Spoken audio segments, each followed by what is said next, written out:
આજે મનુષ્ય ઉપર ભરોસો નથી કરી શકતો, વિશ્વાસ નથી કરી શકતો. એનું આ જ કારણ છે કે મનુષ્ય આજે કોઈ પણ સ્તર ઉપર, કોઈ પણ જગ્યાએ ક્યારે પણ પલટી મારી શકે છે. એટલે મનુષ્ય પર વિશ્વાસ નથી ને. આપણે આપણા પર ભરોસો નથી કરી શકતા. ક્યારે માણસ ફેરવાઈ જાય? જેવો વ્યક્તિ એવો માણસ. પેલું દુકાનમાં કે ને, જેવો ગ્રાહક એવો ભાવ. જેવો વ્યક્તિ એવો માણસ બની જાય છે. સંબંધોના અંદર જ્યારે બુદ્ધિ લાગશે ત્યારે સ્વાર્થ આવશે, અને સ્વાર્થ આવશે ત્યારે આ વ્યક્તિથી મને કેટલો લાભ છે એ જ કેવલ દેખાશે. એના અંદર ક્યારે પણ સમર્પણ ભાવના નહીં આવે. अरे संबंधों को बुद्धि से मत बनाओ, संबंधों को दिल से बनाओ, तो वो संबंधों के अंदर समर्पण भावना आएगी. પણ સંબંધોને જો બુદ્ધિથી બનાવશો એ સંબંધો લાંબા ટકી શકતા નથી. સંબંધ કો દિલ સે બનાવો. કોઈ પણ સંબંધ જ્યારે દિલથી બને છે ને, ત્યારે સૌથી પહેલા એના અંદર એક વસ્તુ મહત્વની આવે છે કે મને એકબીજાને હર્ટ કરવું નથી. સાસુ વહુનો સંબંધ હોય, પતિ પત્નીનો સંબંધ હોય, આ સંબંધના અંદર જ્યારે આ ભાવના જાગૃત થશે ને કે મારા ઈગો માટે, કે મારા સ્વતંત્ર અહંકારને કેવલ સંતોષ આપવા માટે મારે સામેવાળા વ્યક્તિના દિલને દુખાવવું નથી, આ ભાવના જ્યારે જાગૃત બનશે ત્યારે તમે તમારા માટે નથી જીવતા, તમે તમારા પતિ માટે, પત્ની માટે, પુત્ર માટે, પિતા માટે, ભાઈ માટે કે બેન માટે કે મિત્ર માટે જીવો છો. ત્યાં તમારું સ્વ અહંકાર એમાં કેન્દ્ર બિંદુમાં નથી, કેમ કે તમે બીજાને સમર્પિત થઈને જીવો છો. એની ખુશી એ તમારા માટે પ્રાધાન્ય થઈ જાય છે. જ્યારે બંને સંબંધોમાં એકબીજાની ખુશીનું પ્રાધાન્ય થાય એ સંબંધમાં ક્યારે પણ વિવાદ થતો નથી, એમાં હંમેશા સંવાદિતા સર્જાય. એમાં ક્યારે વિવાદ ન થાય. Because you are not living for your own self, you are living for others. औरों के लिए जो जीता है, औरों के लिए जो जीता है, औरों के लिए जो रोता है, उसका प्रत्येक कर्म गीता और हर आंसू वो रामायण है. उसका प्रत्येक कर्म गीता है. पति पत्नीના અંદર આ ભાવ સર્જાય, સાસુ વહુના અંદર આ ભાવ સર્જાય. ઝઘડા આ જ વિષયમાં થાય છે ને, અહંકારના ક્લેશ. મમ્મી કશું વહુને કહી દે એને ખોટું નથી લાગતું, મમ્મી પોતાની છોકરીને કે, પણ સાસુમાં જ્યારે વહુને કે ખોટું લાગી જાય છે. આમ બોલવાના અંદર, વ્યવહારના અંદર સાસુ માં શબ્દ આવતો હોય, પણ એના હૃદયથી એ માં તત્વ ત્યાં જાગૃત થતો નથી. ખોટું લાગે છે. સંબંધોના અંદર જ્યારે આ સેતુ બંધાશે ને, કયું સેતુ? મારે એકબીજાને ક્યારે પણ હર્ટ કરવું નથી. दूसरे के दिल का जहां ख्याल रखने की तुम्हारे अंदर एक जागृति जब आ जाएगी तो તમે હંમેશા એવા પ્રયત્નમાં રહેશો કે મારે આનું દિલ નથી દુખાવું. અને તમે આવા પ્રયત્નમાં રહેશો એટલે સામેવાળો પણ એવા પ્રયત્નમાં રહેશે. એટલે બંને જ્યારે આવા પ્રયત્ન કરશે ત્યારે એમાં કોઈ પણ જગ્યાએ અશાંતિ નહીં આવે. પ્રેમ પ્રેમ અને પ્રેમ જ જાગૃત થશે. એના માટે સિદ્ધાંત જોઈએ. મારા લાઈફના અંદર કેટલું પણ આકર્ષણ આવે, મારા જીવનના અંદર એવું કેવી પણ પરિસ્થિતિ સર્જાય, પણ મારે મારા સિદ્ધાંતોને, મર્યાદાને તોડવી નથી. આ ભાવને મનમાં જાગૃત રાખજો. આ મન છે ને, એના આગળ આ સિદ્ધાંતની એક મર્યાદાની રેખાઓ દોરીને રાખવાની છે. સીતાજીએ રેખાને પાર કરી અને રાવણ રૂપી રાક્ષસ એમને હરી ગયો.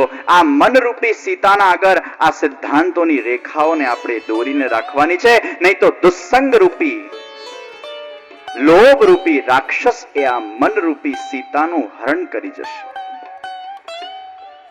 वो रेखा को रखो. માણસ કેમ દુષ્કર્મમાં પડે છે? દુસ્સંગના માધ્યમથી.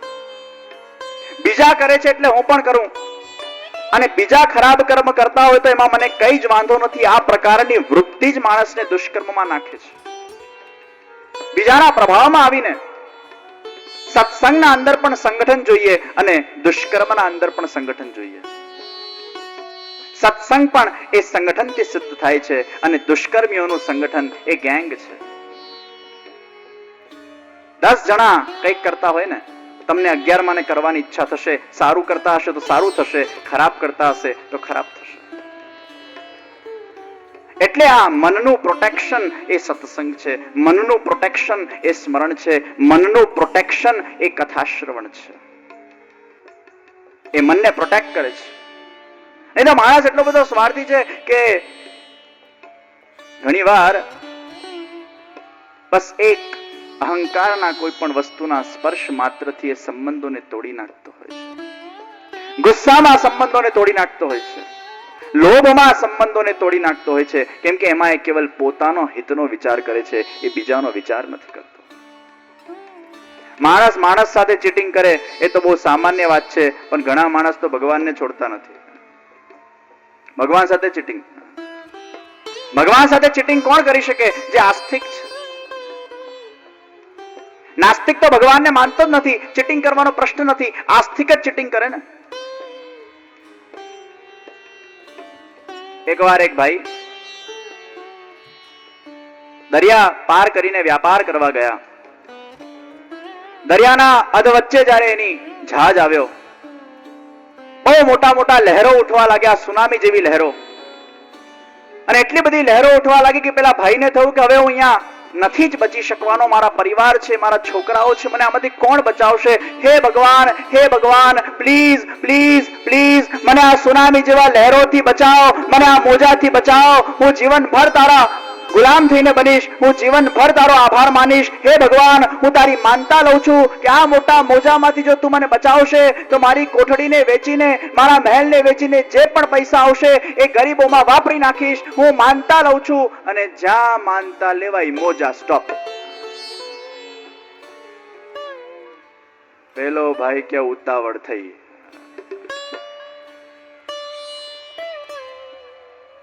ઉતાવળ થઈ.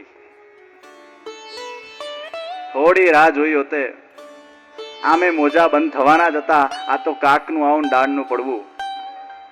ક્યાં માનતા લીધી? અરે મૂર્ખ મન, તુને ક્યાં કર ડાલા? આખું જીવન મહેનત કરીને તારું તે ઘર બનાવેલું એ વેચીને ગરીબોમાં આપી દેશે. અરે ત્યાં શું કરી નાખ્યું? અરે મૂર્ખ મન પોતાના જાતને કોસે છે. પણ એના મનમાં એ ભાવ નથી કે આ ભગવાનની કૃપાથી મારા જીવનના અંદર આ મોટી મોટી જે સુનામી જેવી લહેરો જે ઉઠેલી, આ સુનામી જેવું સંકટ જે આવેલું એ ટળી ગયું છે. એ વિવેકના અંદર નથી, પણ એનું મન સ્વાર્થી છે ને, કેવલ પોતાના હિત વિચારક છે ને. ઉતાવળથી પોતાનો વ્યાપાર કરીને જ્યારે પાછો લોટ્યો, એને યાદ આવ્યું પેલી માનતા લીધેલી છે. અને આસ્તિક માણસ છે ને પાછો ગભરાયા ભગવાનથી. એને લાગે માનતા પૂરી નહીં કરું ને વળી પાછું કંઈક બીજું કંઈક અવ્યવસ્થા થાય જીવનમાં. એટલે હવે એને યુક્તિ કાઢી કે આ માનતા પૂરી કેવી રીતે કરવી. એને એલાન કર્યું. 10, 15, 20 શેઠિયાઓને ભેગા કર્યા. સાંભળો બધા, મારા મહેલને હું વેચવા માંગુ છું અને મારા મહેલની કિંમત છે 1 રૂપિયો. બધા લોકો વિચાર કરવા લાગ્યા કે આ શેઠજીની બુદ્ધિ ભ્રષ્ટ થઈ ગઈ છે, બહારથી પાછા આવીને કંઈક સઠિયાઈ ગયા લાગે છે. 1 રૂપિયામાં કોઈ મહેલને વેચતું હોય? અરે સાંભળો, મારા મહેલની કિંમત છે 1 રૂપિયો, પણ મારું મહેલ હું એને જ વેચીશ જે મારી બિલાડીને ખરીદશે. શેઠજી પેલા બધા લોકોને થયું કે ભાઈ 1 રૂપિયામાં મહેલ મળતું હોય તો આપણે બિલાડીને ખરીદવામાં વાંધો શું? એની કિંમત કેટલી? 2-3 હજાર હશે. અરે સાંભળો, મારી બિલાડીની કિંમત છે 1 કરોડ રૂપિયા અને મારા મહેલની કિંમત છે 1 રૂપિયો. જે મારું મહેલ 1 રૂપિયામાં ખરીદશે એને 1 કરોડમાં બિલાડી ખરીદવી જ પડશે. બધા ખુસર પુસર કરવા લાગ્યા કે આ જગ્યાનો ભાવ તો કંઈક 1.25 કરોડ 2 કરોડના આસપાસ છે અને 1 કરોડમાં બિલાડી લઈને 1 રૂપિયામાં મકાન મળે છે કે વાંધો નથી, સોદામાં કઈ નુકસાન નથી. એક માણસ ઉભો થયો અને નક્કી કર્યું કે તમારી બિલાડી 1 કરોડમાં ખરીદવા તૈયાર છું અને 1 રૂપિયામાં તમારું મહેલ ખરીદીશ. સોદો પાકો થઈ ગયો અને પૈસાનો પોટલો લઈને મંદિરમાં ગયો.